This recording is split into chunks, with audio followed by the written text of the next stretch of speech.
SG Polymers was the company in which this incident has occurred. So with respect to this issue, as we all are aware of this issue, with respect to prelims, we need to know some 2 to 3 issues about this gas leak. First is, what is this styrene? That is important, right? So the gas leak was related to styrene, right? It was also called styrene gas leak. So we need to know some properties about this styrene. So firstly, this styrene is basically an organic compound that is used for manufacturing of plastics, right? It's an organic compound that is used for manufacturing of plastics and polymers. That's the first point. And this styrene is basically a carcinogenic substance. Carcinogenic means cancer causing substance. And also an important feature about this styrene is this is basically a liquid and not a gas, right? That we have to know. This is basically a colorless liquid, but not a gas, right? So styrene is basically a colorless liquid. When it comes to contact with atmosphere, then it reacts with oxygen, the atmospheric oxygen, to become styrene dioxide, right? So that is the gas. So basically styrene, which is used as an organic compound in polymers and plastics, is basically a colorless liquid, right? It's not a gas, and that reacts with oxygen to form styrene dioxide, right? Now that styrene dioxide is the gas, and this is usually stored at low temperatures in the range of 15 to 20 degrees Celsius. You have to know this point also. It's usually stored at temperatures 15 degrees Celsius to 20 degrees Celsius. If this styrene is exposed to higher temperatures, then auto-polymerization will take place, right? If this styrene is exposed to higher temperature, auto-polymerization will take place, which is also an exothermic reaction, right? There is high risk. So that's why this should be stored at low temperatures, 15 degrees to 20 degrees Celsius. And prolonged exposure to styrene, that means exposure to styrene for a long period of time, will damage the central nervous system of humans. It will damage the central nervous system of the humans, because of which people can get into coma also, right? We have seen, unfortunately, some lives were lost because of this gas leak at Vizag, right? So this is about styrene gas. And then with respect to such similar chemical accidents, we need to know some 2 to 3 terms, right? Before this also, Bhopal gas tragedy happened, right? We all know about Bhopal gas tragedy. Similarly, many chemical accidents have taken place in India, right? So liability is something which is imposed on the companies. Liability means it is the responsibility of the particular company, right? This is called liability. Now there are 3 types of liability. First is strict liability, right? First one is strict liability, STRICT, strict liability. Strict liability means company is not responsible for such gas incidents or for such chemical incidents if that incident happened because of act of God or by accident, right? If any disaster happens in industries because of act of God or accidentally, then the company is not responsible. This is called strict liability, right? This is called strict liability. That means company usually is responsible for the accidents that take place. However, if a particular hazardous incident took place by act of God means by some natural disasters, right? If something happened in an industry because of natural disasters or because of accident, then the company is not responsible. This is called strict liability, right? The second thing is absolute liability.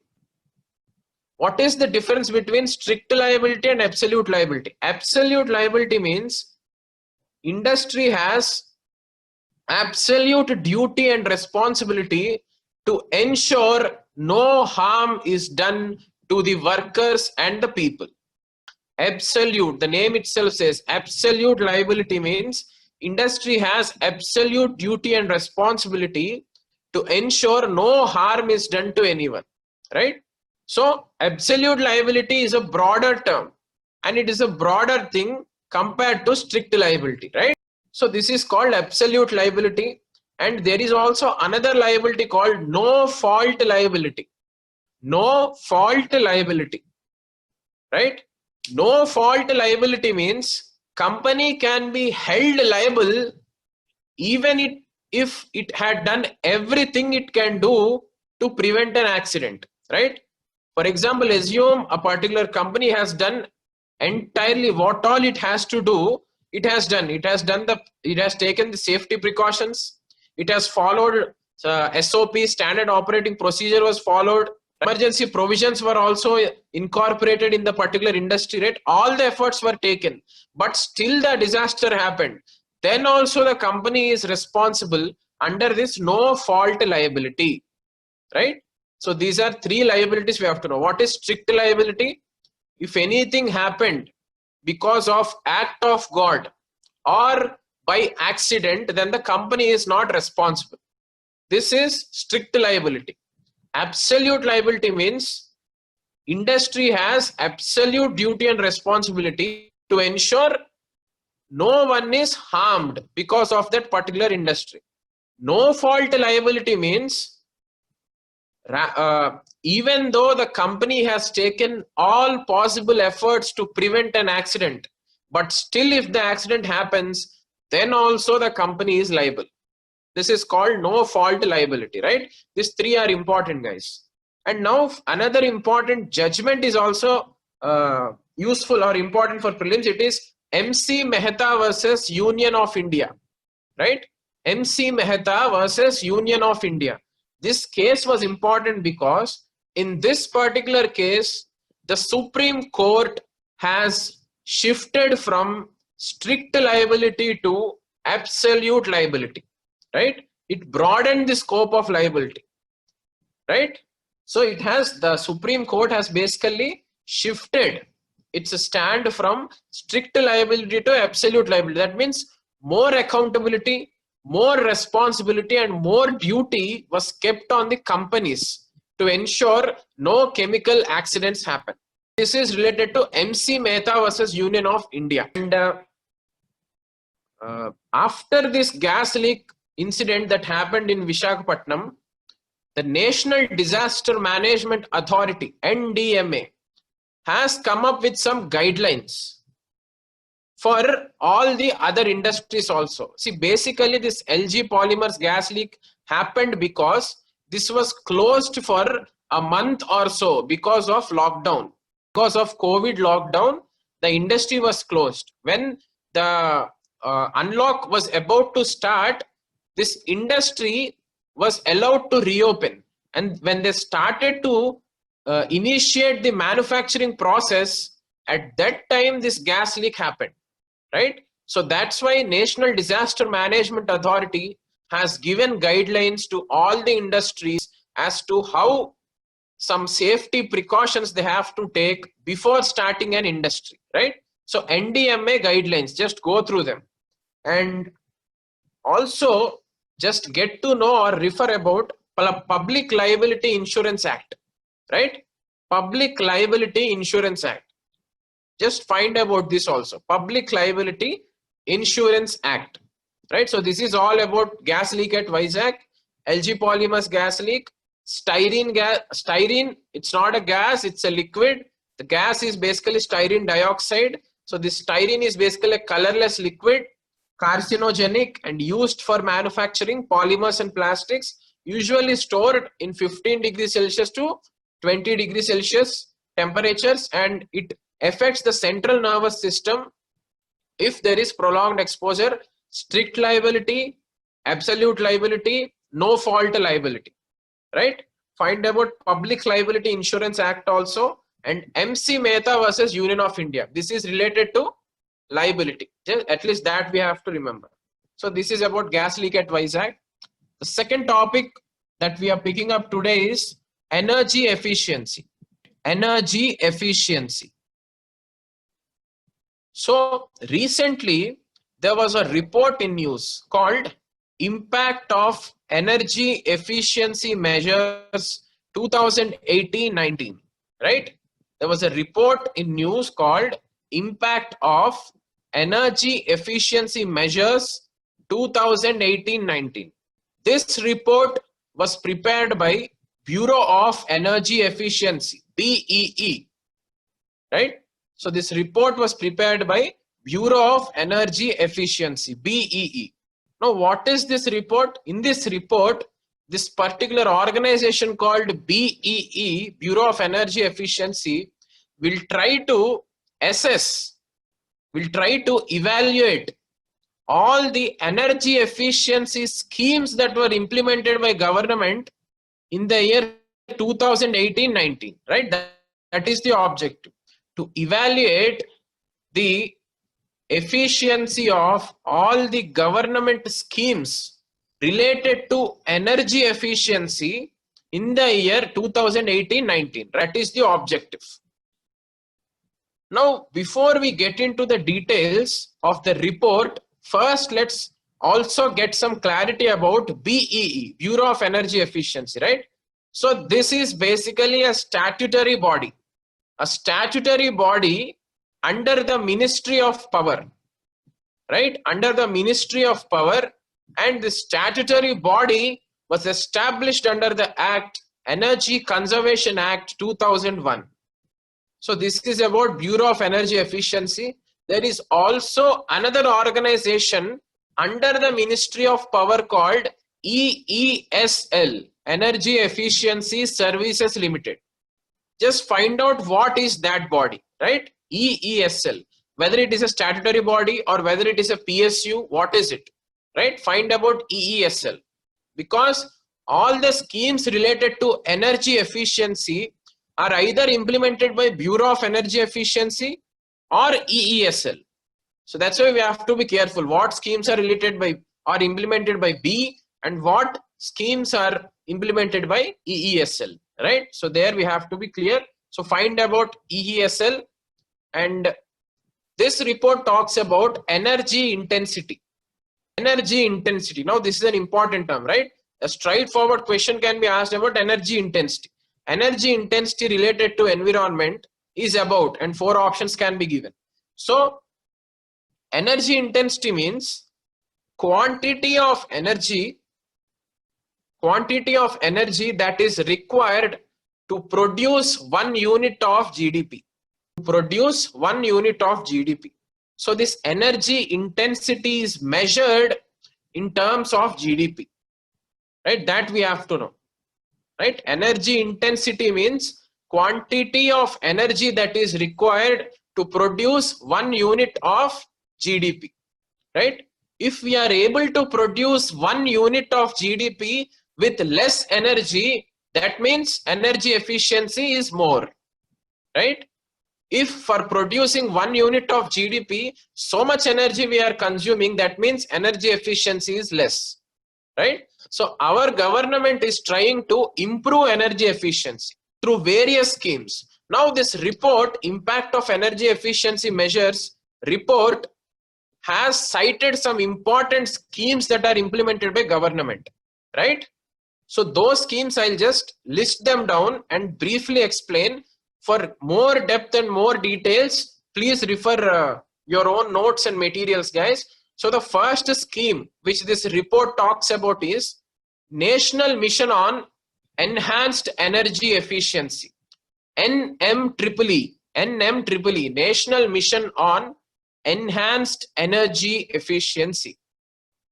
Now this is a mission under NAPCC, National Action Plan on Climate Change. You might have heard about this, NAPCC, National Action Plan on Climate Change, right? So as a part of this NAPCC, this NMEEE was set up, right? So this is first thing about which this report speaks. The second scheme is PAT scheme, PAT scheme. PAT scheme. What is this PAT? Perform, achieve and trade. This scheme is also very important. PAT scheme, perform, achieve, trade. This is related to large industry scheme, right? Large industry scheme, PAT scheme. This is implemented by B, Bureau of Energy Efficiency. What is this PAT scheme about? Perform, achieve, trade means industries are given a target, right, to reduce emissions.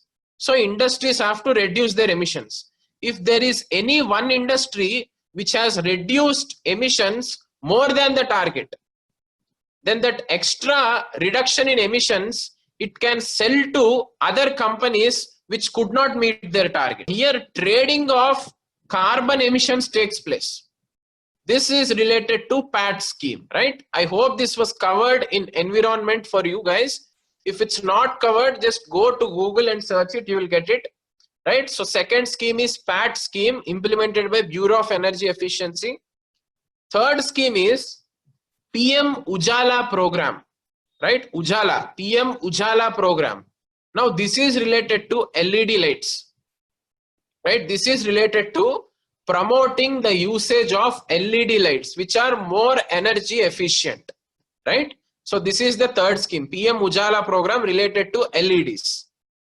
And fourth scheme is Eco Nivas Samhita. Eco Nivas Samhita. Eco Nivas Samhita means, as the name itself says, Nivas. Nivas means residency. So this is related to building codes for residential buildings. Building code, that means in a particular area to construct one's own house, particular standards have to be there. So eco-friendly standards are being added to the building codes for residential buildings, right? So that is called Eco Nivas Samhita. Just find out which ministry is implementing it, right? This is basically, just find it out, guys. And the next thing is star rating program by BEE, right? Star rating program by BEE. Eco Nivas Samhita is also by Ministry of Power only, right? So just get to know the details of that scheme. And next is star rating program by BEE. We have already discussed this in the previous crash course classes, right? Just go through the notes. And the sixth one is FAME, FAME scheme. FAME, faster adoption and manufacturing of electric vehicles. FAME, FAME scheme, right? So this is about promoting the manufacturing and usage of electric vehicles. Why? Electric vehicles are more energy efficient than the conventional vehicles which we use, right? So there is a scheme for electric vehicles also, that is FAME scheme, FAME. Now find out which ministry is implementing this. Ministry of Power is not implementing this. Ministry of Environment is also not implementing this, right? So this is one scheme where they can ask us, right? So find out which ministry is implementing it. So these are some schemes, guys, which this particular report has identified, right? Now, because such a report by a government agency mentioned about these schemes, it's better if we focus on these schemes, right? There are a number of schemes about energy efficiency. At least if we are thorough with these 6 to 7 schemes, it will be useful for us. And the report also says India is the third largest energy consumer. India is the third largest energy consumer in the world after US and China. After US and China, we are the third largest consumer of energy in the world.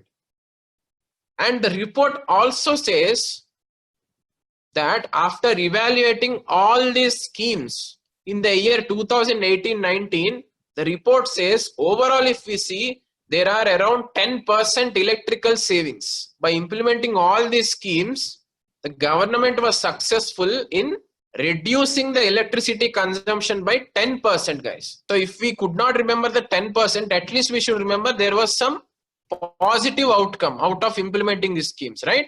So this report gives a positive outcome about these government schemes, that consumption was reduced. At least that we have to remember. And which was the area where most of the savings took place? It is the industries area. We have discussed about PAT scheme, right? Perform, achieve, trade scheme.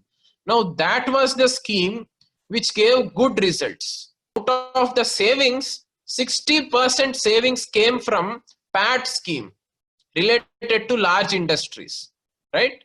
And the second important scheme was Ujala scheme, which was related to LEDs. These two schemes were hugely successful in reducing the electricity consumption, especially the PAT scheme, guys, right? We have to know. So PAT scheme implemented by Bureau of Energy Efficiency, Ministry of Power, related to large industries.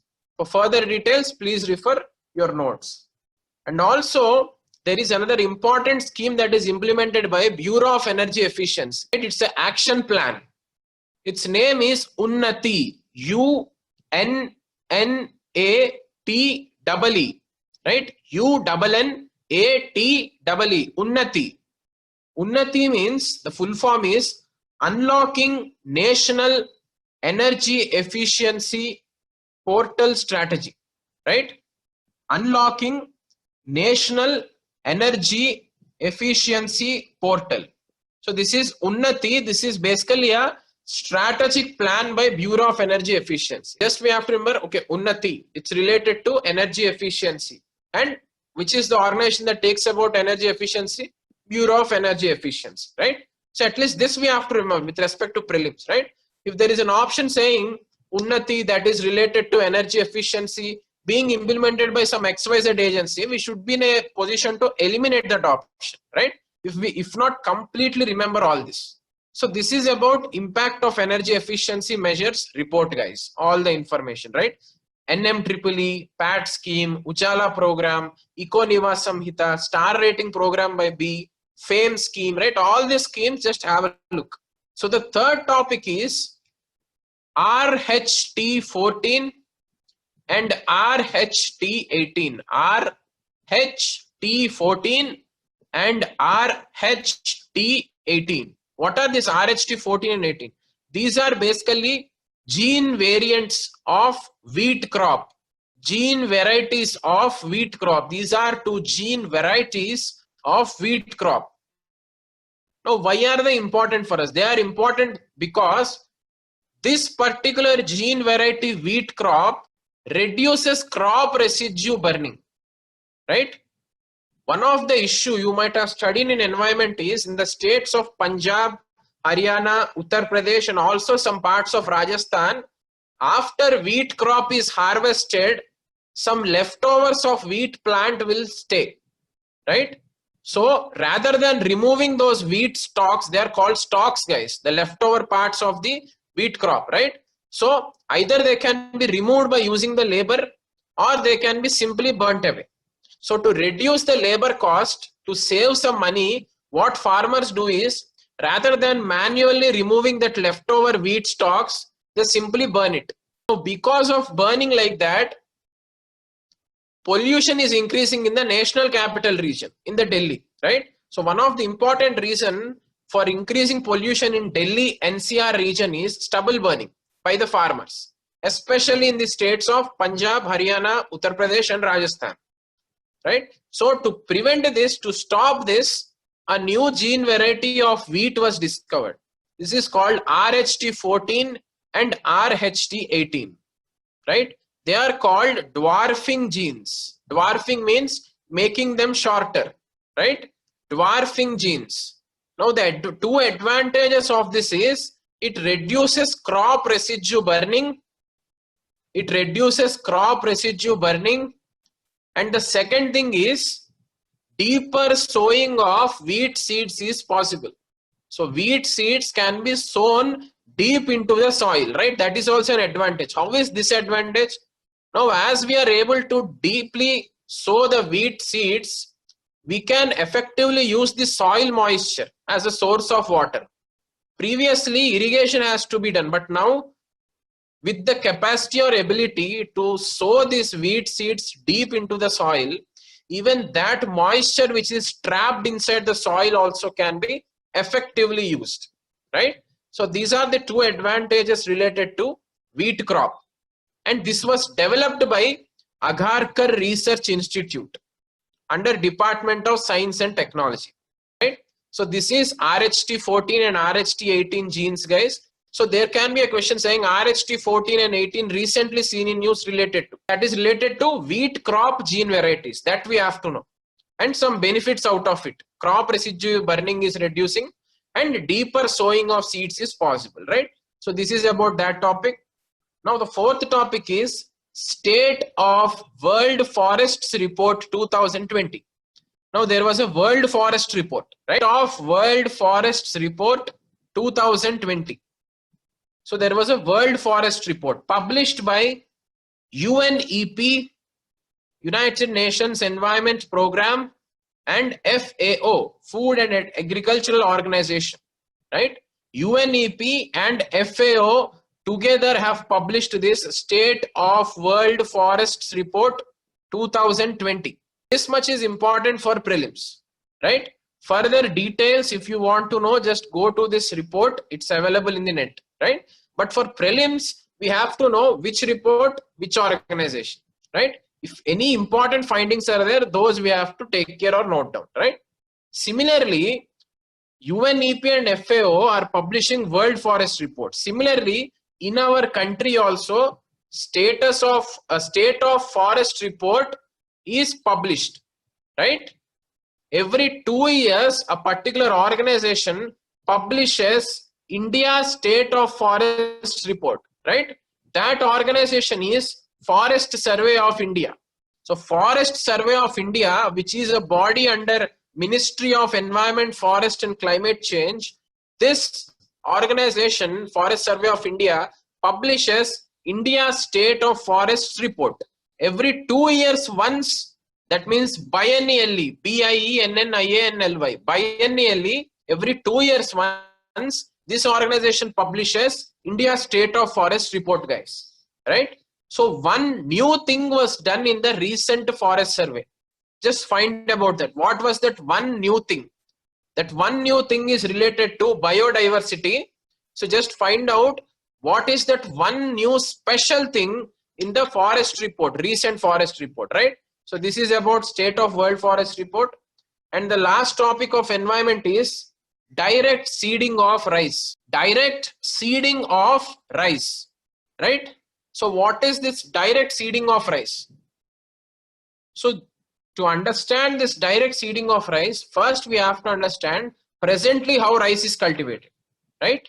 Presently, rice plants are germinated in a nursery, right? Separately in a nursery, the rice plants are allowed to grow and that plant is transplanted from nursery to the soil. So rice seeds are not directly sown in the soil, right? They are transplanted in, they are first of all grown in the nursery, and from the nursery, they are transplanted to the soil, right?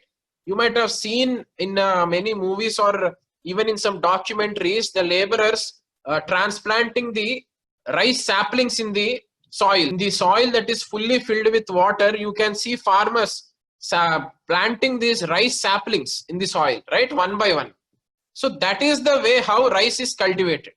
But for that, so much of water is being wasted, right?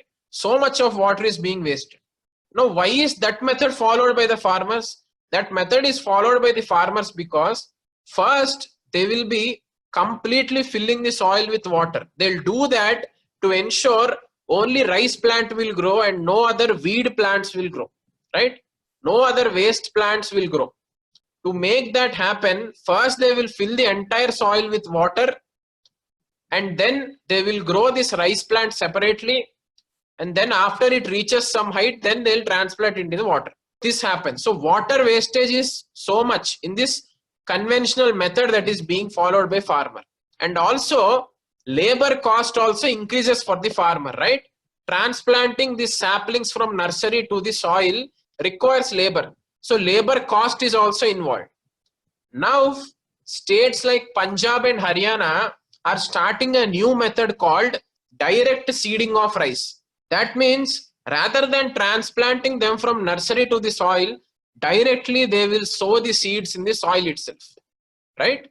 Directly they will sow the seeds in the soil itself. By doing this way, water wastage can be reduced, labor cost can be reduced.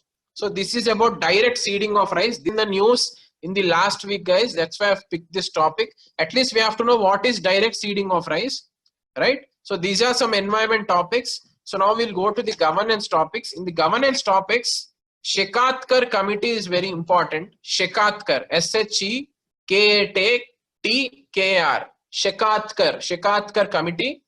So this committee is important because this is related to border infrastructure, right? This is related to border infrastructure. Now, border infrastructure is very important because recently we have seen the China-India border standoff, right? One of the important reason for China-India border standoff was India improving its border infrastructure near the LAC.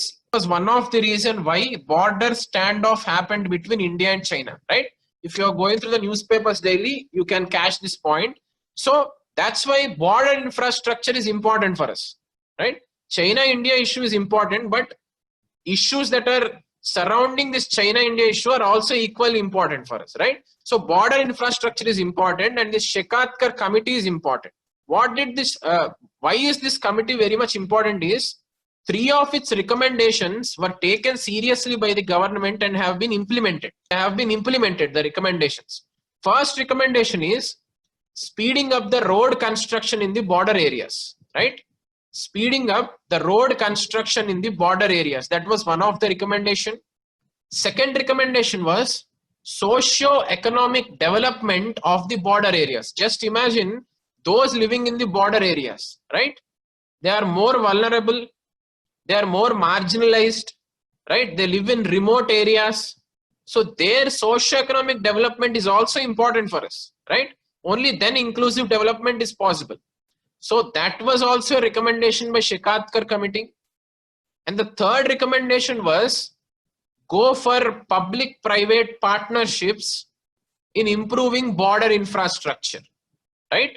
Go for public-private partnerships for improving border infrastructure. These are the 3 suggestions that were given by Shekatkar committee and that were also implemented by the government, right?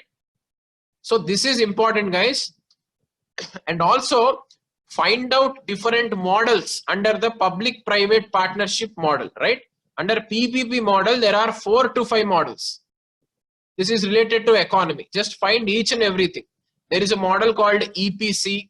There is a model called BOT, Build, Operate, Transfer.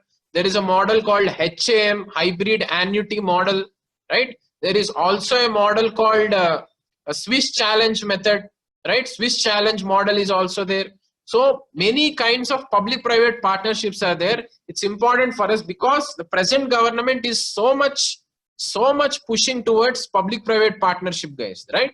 That's why one topic you can expect. For example, if they ask what is hybrid annuity model, we need to at least know in order to eliminate the options, right? So find about PPPs. So this is about Shekatkar committee. It's related to border infrastructure. And there is an organization called Border Roads Organization, BRO. This falls under Ministry of Defense, right? This organization is responsible for road construction in the border areas, for improving the road infrastructure in the border areas, right?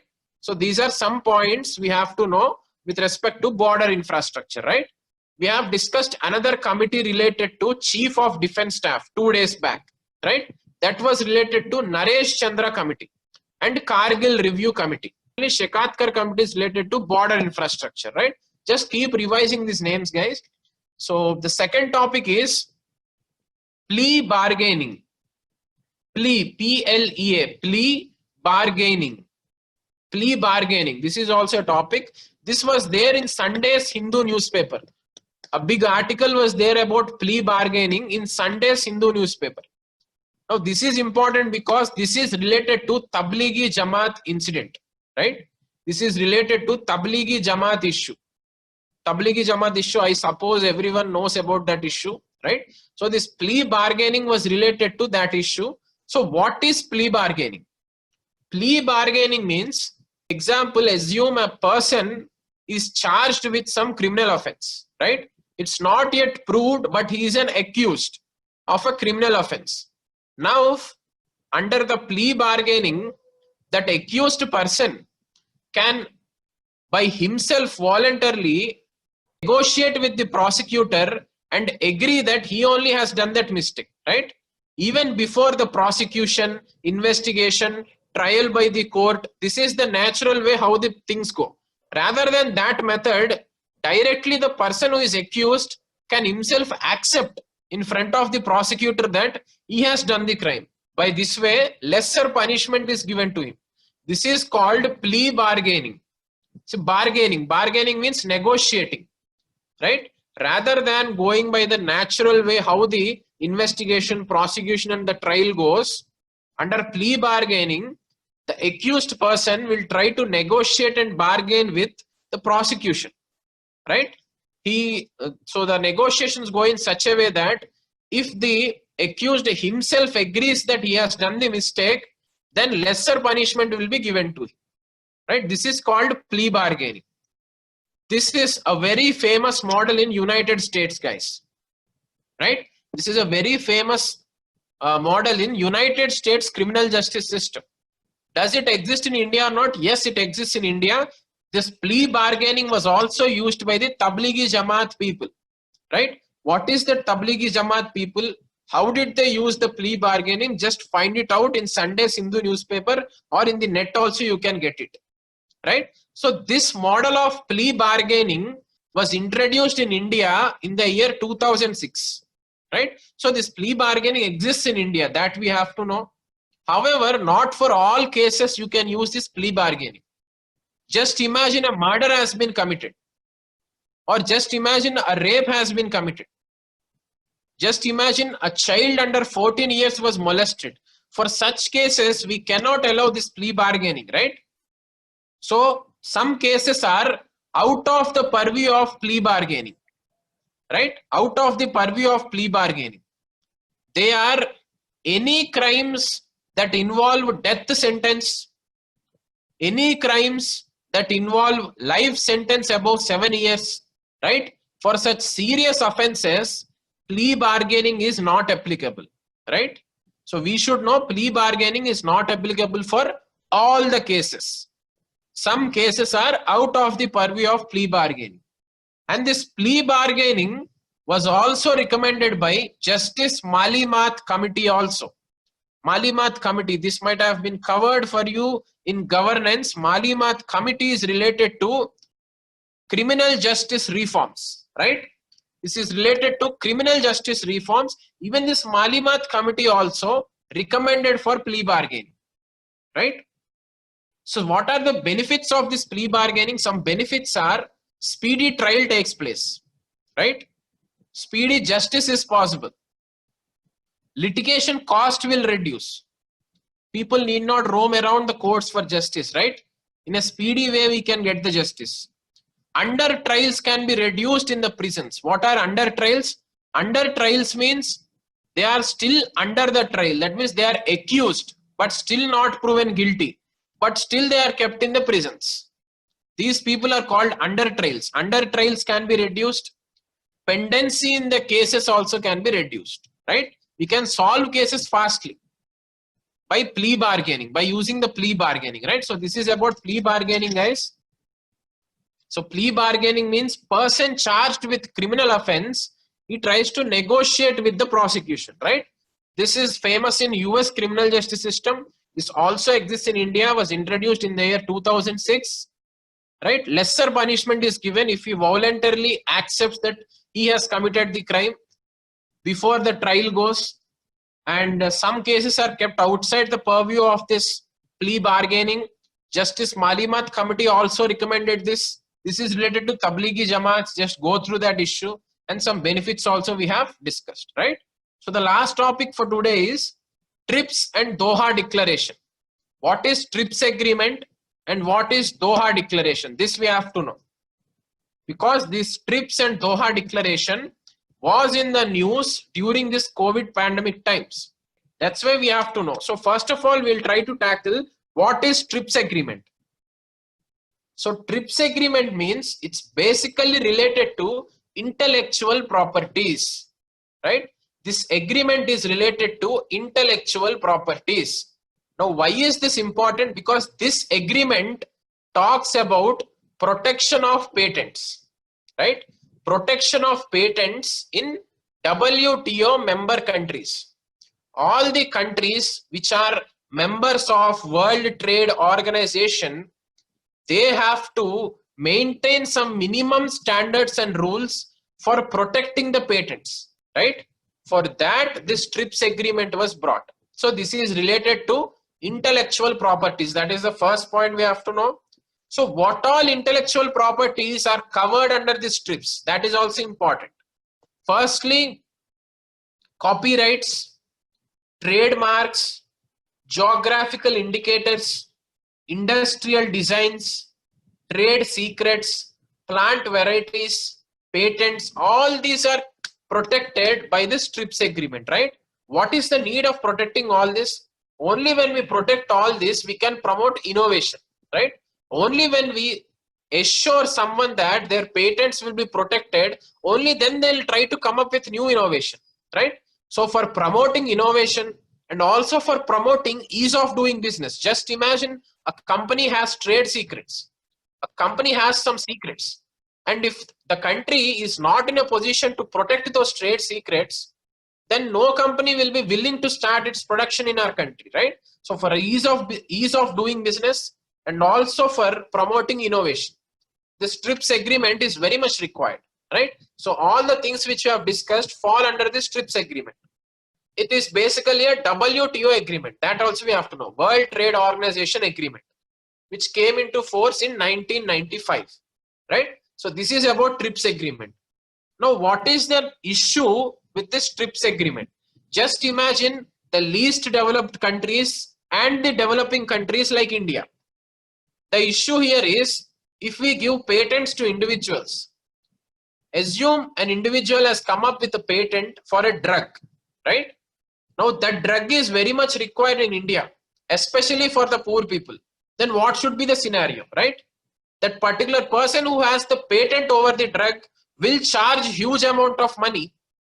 But just imagine the accessibility and affordability of those drugs by the poor people, right? So here a trade-off is there. On one side, patent protection. On the other side, socio-economic development of the poor, right? So for example, take the case of tuberculosis. Highest number of cases of tuberculosis are in India.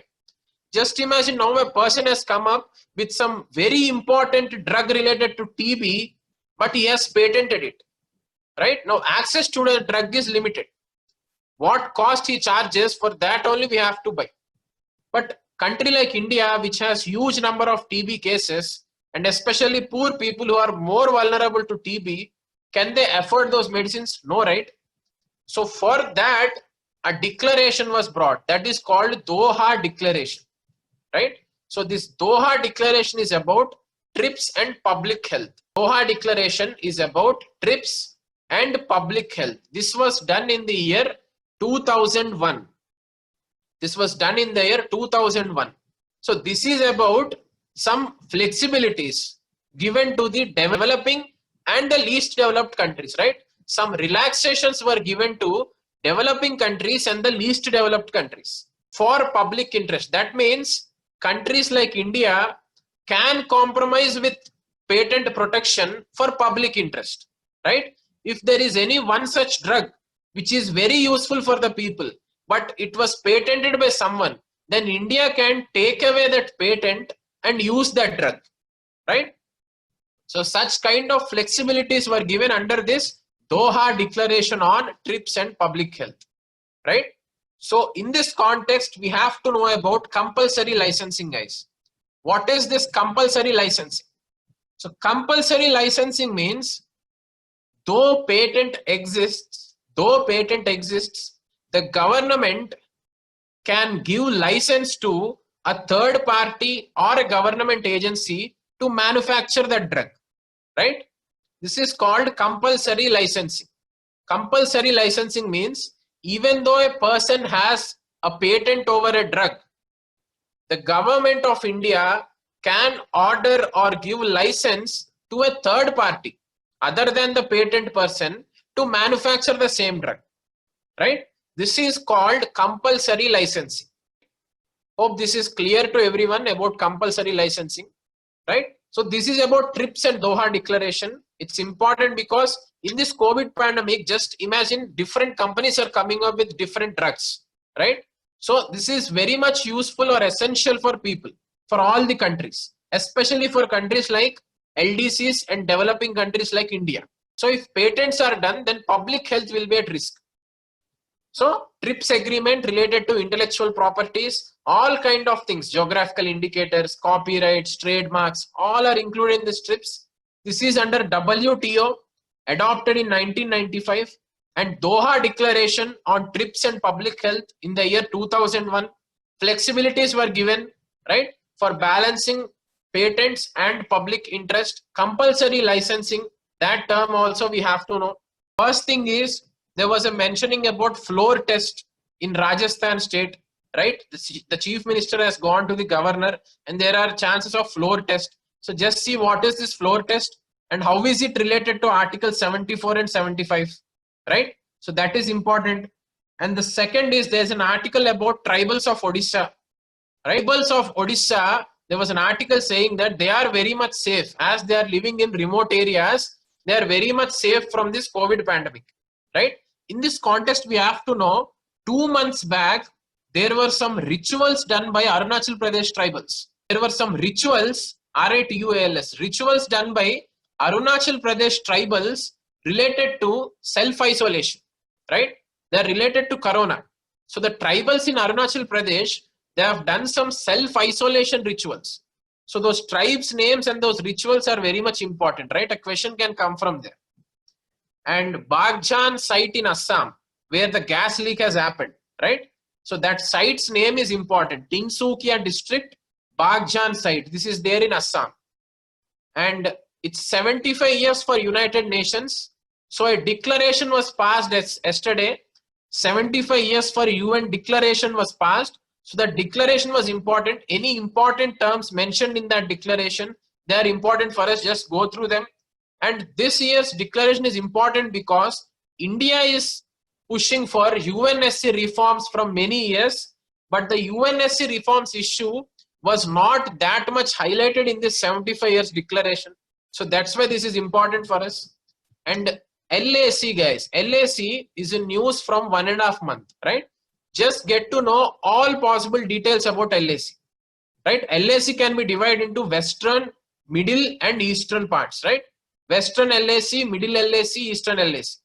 Western LAC, whether China and India are agreeing or not. What is McDonald line? What is Johnson line? Right? What is McMahon line in the Arunachal Pradesh? Just get to know and be thorough in all these topics. And extrajudicial killings were also there in the news. So just try to find out police reforms and extrajudicial killings. Any committees which have recommended any statements about extrajudicial killings and all those things. And Malabar exercise was in the news, right? Malabar exercise. So this Malabar exercise, what countries are there? Right? US, Japan and India are there. They're trying to welcome Australia. So in which year did it start? It started in the year 1992 as a bilateral exercise between US and India. In 2015, Japan was added. Now they are trying to add Australia also, right? These details we have to know with respect to prelims. And what is squad grouping? What countries are there in this squad grouping, right? So that is important. Plan, PLAN. This was also in today's editorial. Just go through it.